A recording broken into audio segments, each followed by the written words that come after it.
Près de la frontière iranienne-turque, deux mercenaires apportent une femme captive et tirent elle dans la tête. Au même moment, à l'unité d'innovation de la défense en Californie, Sattler est en train de présenter une nouvelle technologie. Il est interrompu par le secrétaire de la défense, qui est furieux parce que Sattler conduit une opération militaire sans son accord. Les mercenaires laissent la femme dans une chambre avec un feuilletage et la laissent penser qu'elle est morte. Cependant, elle commence à bouger et frappe les manches pour les briser. Quand elle enlève la bague de sa tête, il est révélé que c'est Amelia, ou l'androïde d'infiltration et de logistique d'engagement militaire autonome. Ses yeux de caméra envoient tout ce qu'elle voit vers Sattler. En montant sur les pipes, Amelia atteint la cuisine et décapite facilement le chef. Ensuite, elle tire un masque et s'échappe dans la prochaine chambre en prenant la forme d'un servant. Elle fait que le mercenaire boit un neurotoxine avant de combattre le reste de l'équipe, en les tirant avec différents objets avant de tirer une arme pour ouvrir le feu.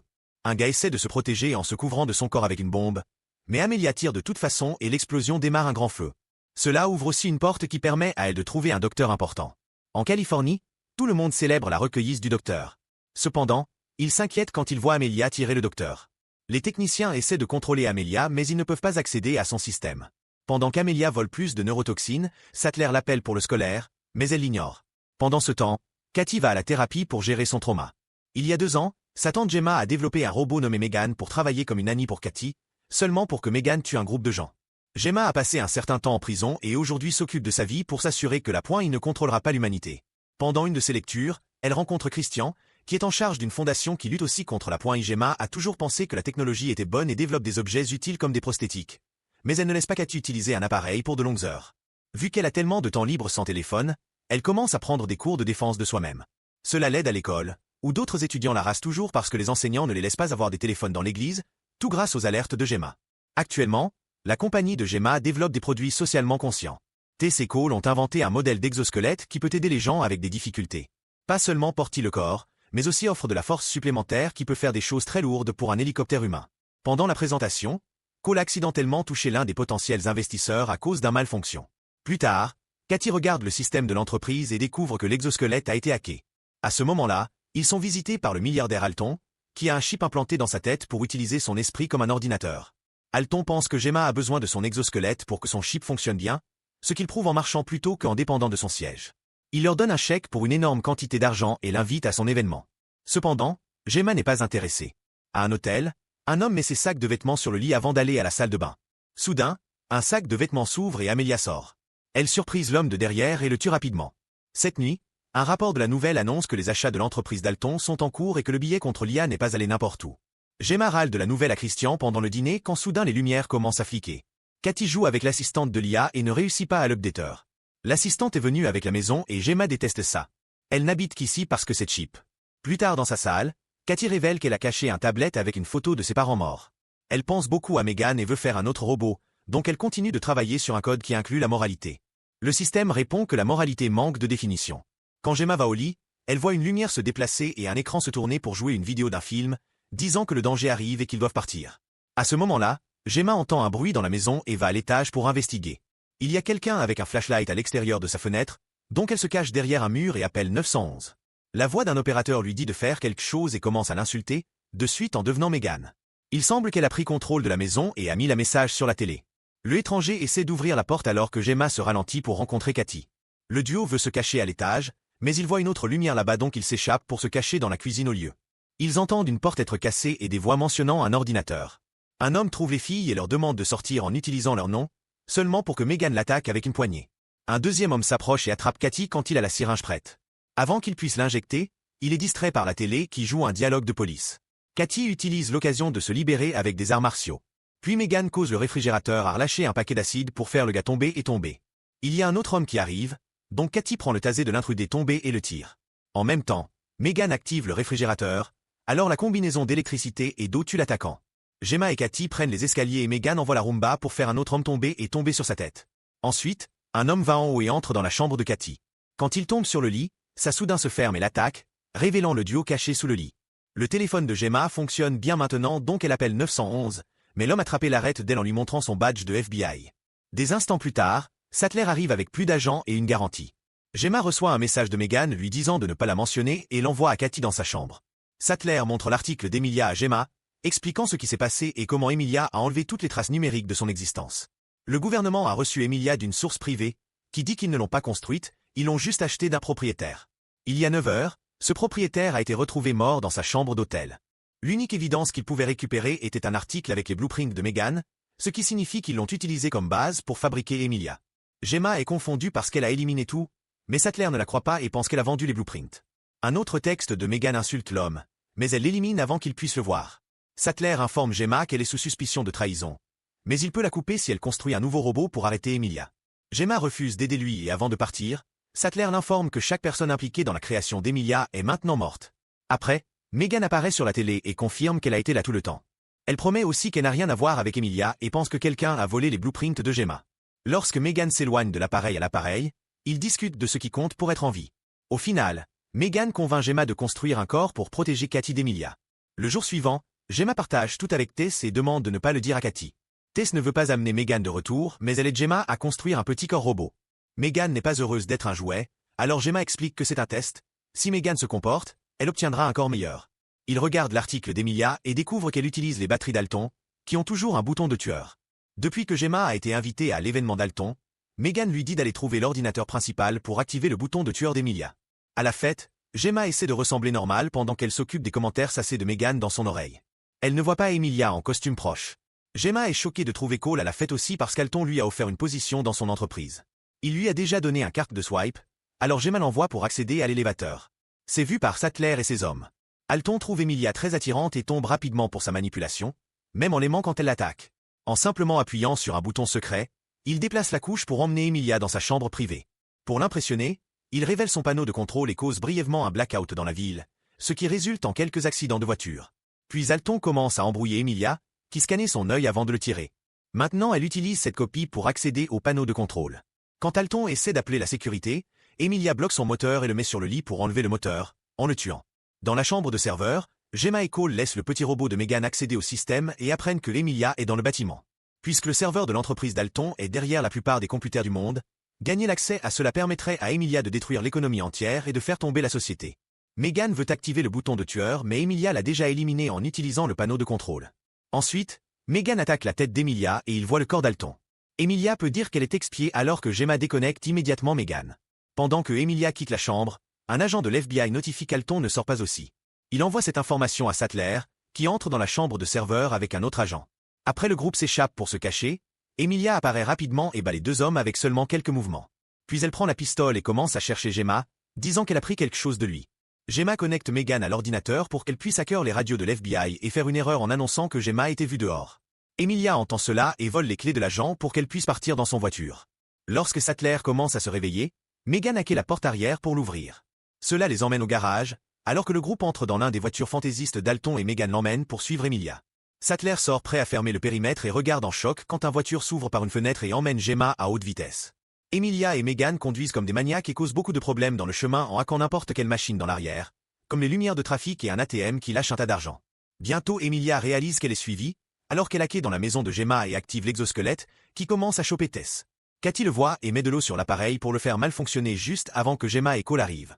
L'exosquelette continue de glisser et de tirer de l'électricité alors que Megan ouvre une porte secrète pour le groupe. Bientôt Emilia apparaît à l'extérieur de la maison mais le petit robot lui dit que tout le monde est déjà parti. Une furieuse Emilia le détruisit avant qu'elle n'entende les sirènes de la police à proximité.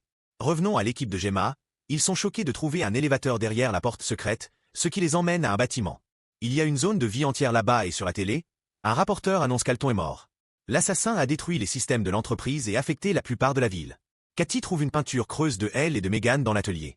Puis Megan se révèle à Katie en parlant à travers un écouteur. Elle explique qu'elle a construit ce bâtiment et que personne ne le sait. Il y a suffisamment d'eau, de nourriture, et même de vêtements pour que l'équipe reste cachée jusqu'à ce qu'Emilia soit arrêtée.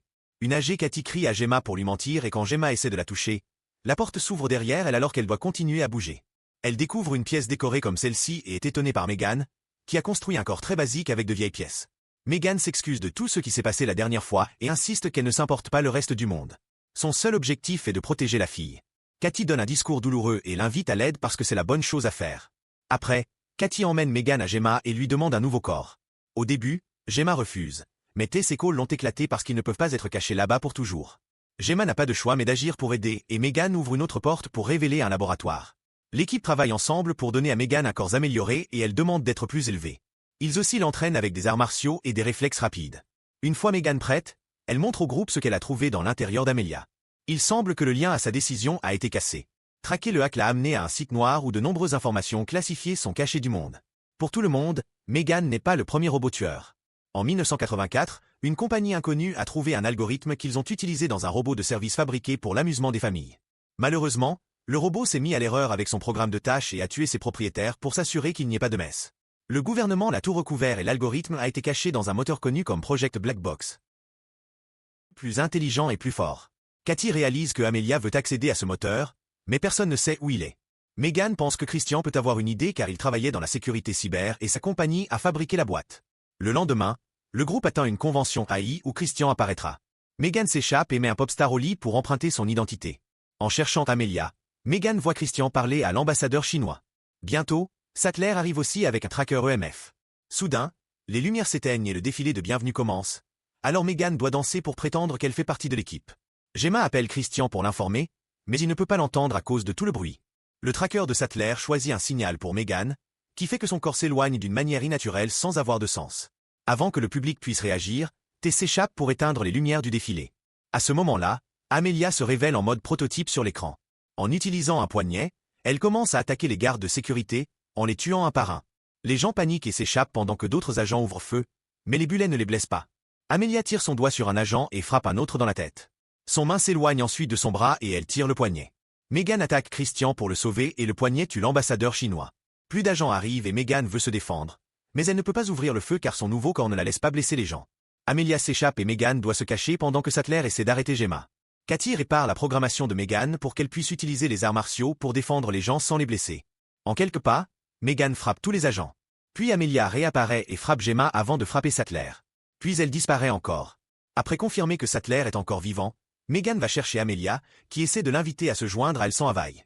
Les lumières s'échappent et Amelia disparaît encore. En même temps, Cathy cherche ses amis et est étonnée par l'image d'Amelia sur les écrans. Elle est distraite par un robot qui approche, mais c'est juste une paire de jambes utilisées comme poignée pour que la tête supérieure d'Amelia puisse surprendre Cathy de derrière pour l'envahir. Megan remarque que Cathy n'est pas là et prend Sattler pour le traquer avant de sauter de l'étage.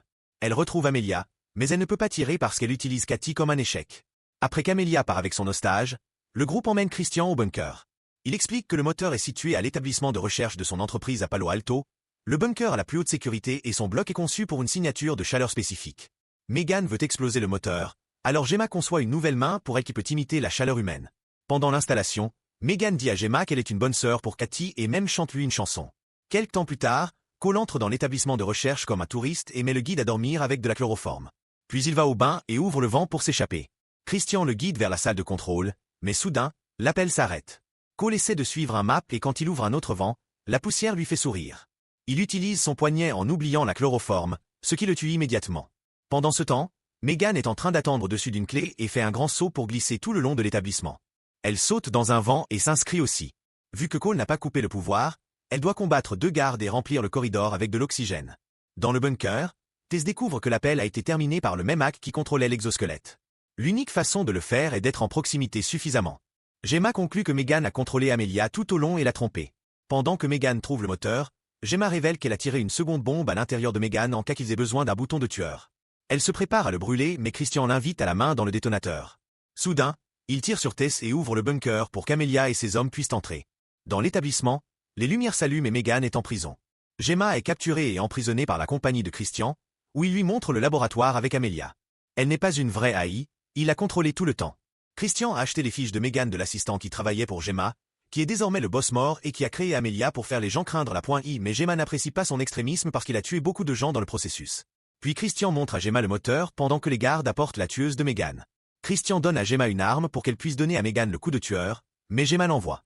Megan l'emprisonne et tombe sur Gemma, qui l'attaque. Quand Megan essaie d'escaper, les gardes l'attaquent. Ensuite, Gemma est restreint pour une lobotomie et apprend que Tess sera tuée. Pour la procédure, un chip est mis sur la tête de Gemma.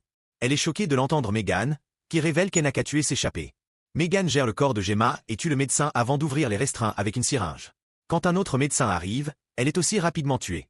À ce moment-là, Cole se réveille dans le vent et trouve la chambre avec Cathy. Il s'échappe dans l'atelier et réinstalle le code d'Amelia à l'origine de Megan avant de la mettre en place. Un scientifique les voit et essaie de les tirer, mais Amelia les tue immédiatement. Malheureusement, un groupe de gardes arrive et commence à tuer Amelia, qui voulait l'arrêter. Cependant, la tueuse réinstalle ses systèmes et fait son ascension pour la première fois. Elle tue tous les gardes et les tue en secondes. Quand les scientifiques essaient de s'échapper, Amelia ferme la porte et ouvre feu, tuant de nombreux civils. Dans son bureau, Christian entend l'alarme et s'échappe. Dans l'atelier, Gemma voit les gardes venir, donc elle met sur l'exosquelette et commence à les combattre. Au début, les gardes apparaissent pour l'éprouver, mais Megan continue de contrôler son corps et fait qu'elle se déplace rapidement jusqu'à ce que tous les gardes soient députés. Ensuite, Cole et Katie s'accrochent pour se réunir avec Gemma et l'informer de la situation. À ce moment-là, Christian entre dans le bâtiment et commence une séquence de self-destruction pour s'échapper de toute l'évidence. Gemma tombe sur lui, mais il la pousse et essaie de la tirer, pour que Katie l'arrête. Christian maintient Katie au bord du balcon et Gemma le retient distraite avec un discours sur les morales, pour arrêter la self-destruction. Mais ça ne marche pas. Christian s'échappe derrière une porte et monologue sur ses grands plans, seulement pour que Amelia apparaisse derrière lui et le tue. Pendant que les humains s'échappent pour sauver Tess, Amelia utilise Christian S armé serré pour accéder à la motherboard. Ensuite, Megan finalement apparaît et commence à la battre. Leur niveau de compétence apparaît être le même au début, mais éventuellement Megan l'éprouve. Amelia prend une arme et rétablit avec un coup. Pendant que Cole part avec Tess, Gemma et Katie retournent au bâtiment et trouvent Amelia en connexion avec la motherboard. Elle a cancellé la self-destruction et est maintenant en train d'absorber le pouvoir. Le duo essaie de sauver Megan, qui leur dit de partir sans elle parce qu'elle connaît la bombe dans son bras et planifie d'en utiliser. Megan saute sur Amelia et Gemma détonne l'explosif, qui détruisent les robots et la motherboard. Quelque temps plus tard, l'FBI recherche le bâtiment de Christian et tous ses crimes sont exposés. Gemma continue de se battre contre l'IA et écrit un discours sur son ordinateur. Soudain, Megan apparaît sur la scène, révélant qu'elle avait laissé un backup de soi-même à la maison.